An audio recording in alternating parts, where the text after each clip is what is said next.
you talking about today? All right, I'm live. Welcome, welcome. I am talking about why are menus lying to people, right? Especially restaurant owners and bar owners. What's up, ladies and gentlemen? Welcome, welcome, welcome in. How's everybody doing? That smells good.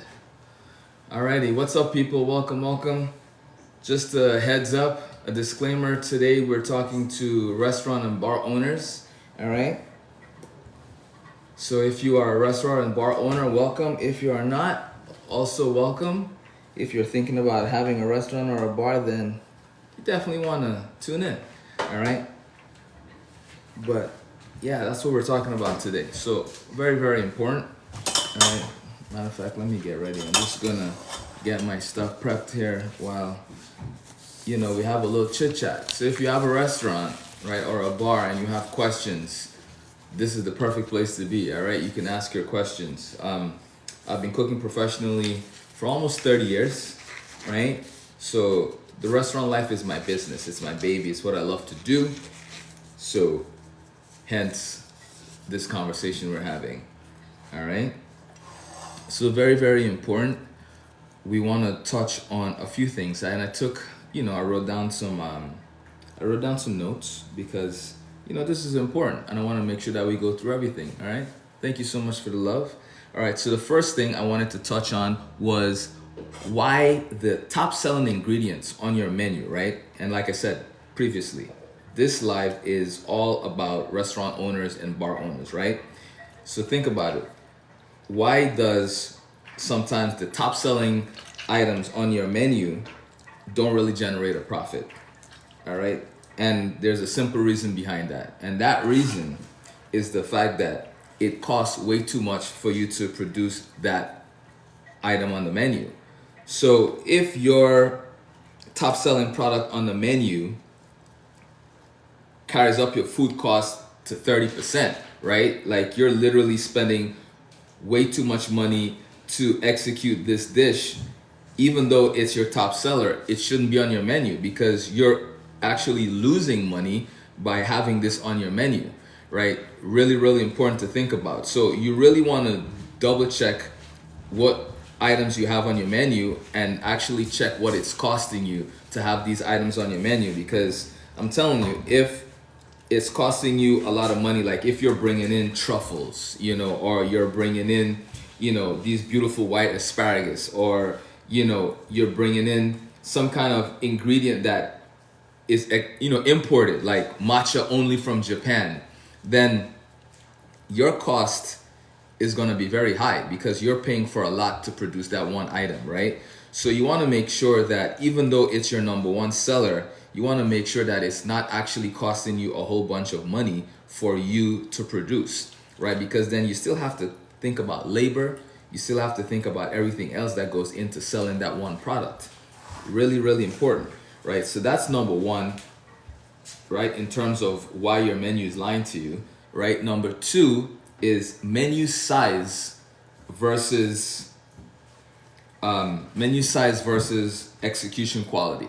Now this one is almost a no-brainer, but I find sometimes a lot of operators miss the point, right? So think about it this way. If you have a massive menu, there's no way you can really focus on executing at a high level when it comes to all of your dishes, right? Because you have so many things to get ready, so many things to prep, that things are falling through the cracks. So it's really important to make sure that you niche down your menu, you make your menu small enough where you can focus on all of the items on your menu and then do those items to the best of your ability, right? But if you're there and you have 30 items on your menu and you have a tiny kitchen, then there's no way you're gonna be doing the food to your best ability, right? But if you minimize that menu, good afternoon. What's up, Glam? How you doing? Welcome back. All right. For everyone joining, we are talking to restaurant and bar owners, right? And we're talking about why the menu lies to people, right? So if I have any People that are not restaurant and bar owners in the group, hello, welcome. You're welcome to stay, right? But I'm definitely talking to my operators right now. So you want to really pay attention to how big your menu is and how you can actually execute that menu, right? So for me, I would rather have 5 things on my menu and execute those flawlessly than have 20, 30 items on the menu just to please everybody and then do those with half, lackluster, it's just not the best case scenario, right? And then what ends up happening, because you're not able to do the dishes to your best ability, now you're serving mediocre food. You're serving food that is not its best. But when you have a small menu, you're able to focus on those things. You're able to, put people in charge of certain things and know that it's going to get done to the best of its ability, right? So you really, really want to pay attention to your menus and how many things you have on your menu, right? Number 3, I would say is, I wrote it down, I took some notes. Number 3 is why owners overestimate customer service. Now, this is a big deal, all right? A lot of people think that people go out to restaurants because of the food. That's not really the case, because you can eat at home. Some places, the food is not that good. But because the customer service is A1, because the customer service and the hospitality, when you get there, they're like, hey, how are you, Johnny? Thank you for coming. We remember it's your wife's anniversary, so we have this amazing table for you. We know you love to sit at the window. We know you love sparkling water with your dinner. Like that kind of service, you will go back every single time. But when you are focused only on the food, right, and you're not paying attention to the customer service, it don't matter how good the food is. People are gonna leave. Like, think about it. How many times, and I want you guys to put a 1 in the chat, right? How many times have you gone to a restaurant, the food was good or really good, but because the service was not that good, you didn't go back, or you had something bad to say? Like, if that has happened to you, put 1 in the chat, let me see, because I know it's happened to me multiple times. I've been out to eat and the food was not bad, but the service was just not the guy. You know what I mean? I waited forever for my food to come. Glam, thank you. Like, the manager was not doing what they're supposed to do. The drinks came out, the service, they just kind of dropped it on the table. They didn't even explain what it was. Like, and this all happens to do with the type of restaurant you're in, obviously, right? Like, if you're going to a sit-down fine dining restaurant where maybe it's tablecloth, white tablecloth, right? Maybe there's a knife and a fork on the table, there's a wine glass. Those kind of restaurants, they need to come with service, because that's just how the restaurant is set up. Like, a restaurant like that, you should be focusing on service, right? Not just the food. All right, Montana, what's up? Hello, hello. Welcome, everybody. For those joining, I'm talking to my restaurant and bar owners, right? And we are talking about why the menu lies to you, right? For all my owners out there. So if you're not an owner, hello to you as well. All right, stick around, you'll learn something. And then for my owners, let's have some fun, right? So if you're a restaurant owner in the group, please hit me up with a question, something that's, bothering you in terms of your restaurant execution wise, any pain points that you might be having. I will be more than happy to help you, point you in the right direction. Lean, I am working on a tomato sauce. All right, so I charred my tomatoes in the oven, and right now I'm just peeling them so I can cook them. Right, so that's what I'm working on, while I share some knowledge, of course, with my restaurant and bar owners. All right, so yeah, people, back to the question, right? About, what was it? Yeah, overestimating customer service. Like, I'm telling you, it's really important. Thank you, Lean. I appreciate that. It's really, really important to pay attention to customer service. Like, a lot of people, owners in particular, make a mistake of thinking that they can treat customers however. Like, I love going out to eat, right? And more importantly, I love when I go out to eat how the restaurant makes me feel when I'm in there. You know what I mean? Like, who doesn't like going out to somewhere to eat, especially if there's a neighborhood restaurant that you go to quite often. Every time you're in there, they're like, hey, how are you, Mr. Harris? How are you, Johnny? How are you, Stacy? Welcome back. How's it going? They remember your name. They'll bring out a extra bite for you, maybe. They'll give you a drink on the house when it's your birthday. Like, there's so many ways you can handle customer service, but people miss that mark. And unfortunately, it costs them money because people will repeat and frequent restaurants that make them feel good. Like, that's just what it is. And I think one culture that really understands this and gets it really well is Japanese culture, because any of the really true, authentic Japanese restaurants, as soon as you walk in, they're like, "Sumimasen," they're greeting you, they're giving you this really amazing greeting, they're letting you know that they see you. You know what I mean? They're telling you, hello, how are you? Welcome, excuse me.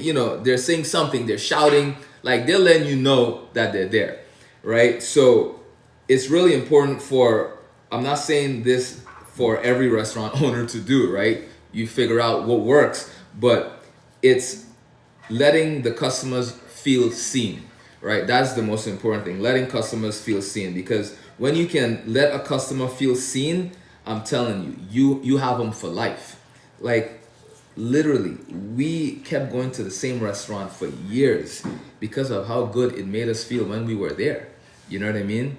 So that's that. All right. Any restaurant owners in the group? Let me know if you are. If you have any questions about systems, this is what I do. I help restaurant owners and bar owners create systems that allow them to make money, more efficiently, right? Especially while they're sleeping as well, right? That's the big one, right? Making money while we sleep. Okay. So the fourth one I wanted to touch on today was having way too many options on your menu, right? That kills profit. It destroys consistency, and that kind of touches on what we spoke about before, right? When you have too many SKUs, when you have too many options, it creates confusion, and people, if they're confused or they can't decide on what they want, a lot of times they end up not getting anything and they leave.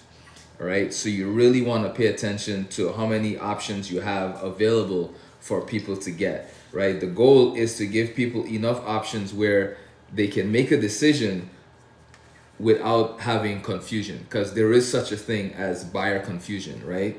And a lot of times you see this on websites, right? Because it's a website and it's a digital product, people feel that they can have 50, 60 products on their website. But that's not the case, because think about it, right? You're going to get burnout. You're going to get fatigued because now you have so many options to choose from. You don't know which one to choose because you're like, should I pick this one? Should I pick that one? And because you can't really figure out which one to pick because there's so many options, you end up not picking anything, right? So it's really, really important. Thank you so much for sharing, Patricia. I appreciate that. All right. It's really important for you to make sure that you're not overloading your buyers and your consumers, right? So if you're going to have, it's one thing if you're a French fry restaurant, then you should have a bunch of different fries, right? But if you're just a regular restaurant and you have burgers, you shouldn't have 6 different French fries. You know what I mean? Like, keep it to a minimum. So this way people can just make a decision. Like if you only have one type of French fry and you're selling burgers, maybe regular French fries and sweet potato fries. That's all you need. You know what I mean? Because some people like sweet potatoes, some people don't. So that's easier for me to decide versus you having sweet potato fries, regular French fries, shoestring fries, wedges. What else could you have? You could have bigger French fried potatoes. You can have battered, you can have seasoned, you can have smothered. Like it just becomes a lot, right? So you don't want to give people that fatigue. It is very damaging to your business. Alrighty. So for those of you just joining, I am working on a tomato sauce. All right. I roast my tomatoes whole first. All right. I just score them on the top, and scoring is just putting a little X on the top of the tomato. All right. Right here, you can see, you see the X, just like that. You put a little X on it, and then I have the oven on broil. and I put them in there until the skin starts peeling back on its own. Once that happens, I take them out, I let them cool down. This allows me to take off the skin, which, you know, is not that great. You know, there's wax and all that stuff on the skin and whatnot, you know. So this way we get rid of the skin, we get rid of all the seeds, and we just get everything else that is delicious and good for us, right? So after I peel it, I just squeeze out the guts, basically, right? I get rid of all the seeds, and then I'm gonna just kind of pass this through the strainer so I can get all of the liquid and leave all the seeds behind. Get rid of that, and then I puree this. I cook my garlic, my onions down, I add my tomato puree to it, and I'm telling you, it's the most delicious way to make tomato sauce ever, right? Because by charring the tomatoes and roasting them like this, you're imparting a level of flavor that you will not get otherwise, right? So if you've never done tomato sauce like this, you should try it. It will change the way your tomato sauce tastes and change it for the better, right? But you know, you don't have to trust me. You can try it for yourself and see.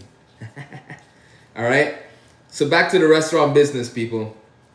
I help people, I consult, I work with restaurant owners to create systems that allow them to do really amazing work, right? From training staff to creating systems, you know, working on recipe development, menu development, right? It really just depends on the owner or the operator and what their staff needs, right?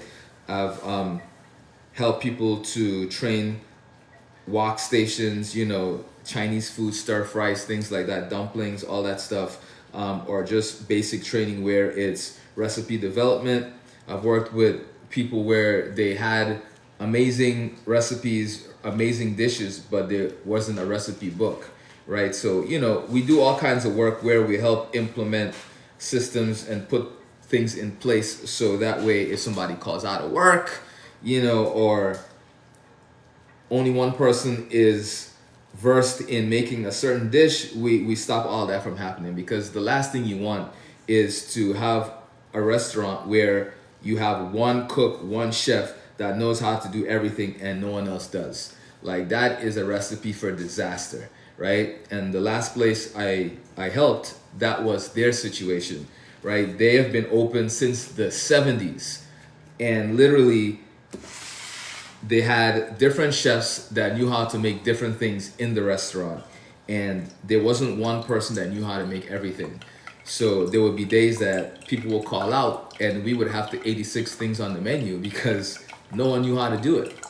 So once I got in there, I was able to create a recipe book and streamline everything. This way, regardless of if someone called out or not, someone else was able to pick up the recipe book and basically do the work. So we weren't 86ing anything, because you know, this is the restaurant business. The last thing we want to do is to have to 86 anything. It's one thing if we sell out of it and we don't have any more, then great. But to start service with it 86, with it gone, without not having any at all, that's a big problem, right? So you see what I was saying about separating the seeds? Seeds in tomato sauce gives it a bitter taste. You know, it's just not necessary. This way your tomato sauce is nice and clean, all right? You get none of the things that you don't want and everything that you do want, right? So this is why I do my tomato sauce this way. It's clean, it's tasty, and I'm telling you, flavor is impeccable, right? So I'm gonna put this to the side so I can blend it later on, all right? But yeah, ladies and gentlemen, that is my spiel for today, right? So if you would like to know more, if you would like more information, please check out my website, check out my link, and all of that information is there for you. And it's a great place for you to see how I work, get to work with me, and get your restaurant to a better place, all right? So until next time, ladies and gentlemen, I will wish you an amazing day. Today's Monday, so I'll be on here tomorrow at some point in the day, and we're gonna talk about how to better your restaurant or your bar, all right? Peace and love.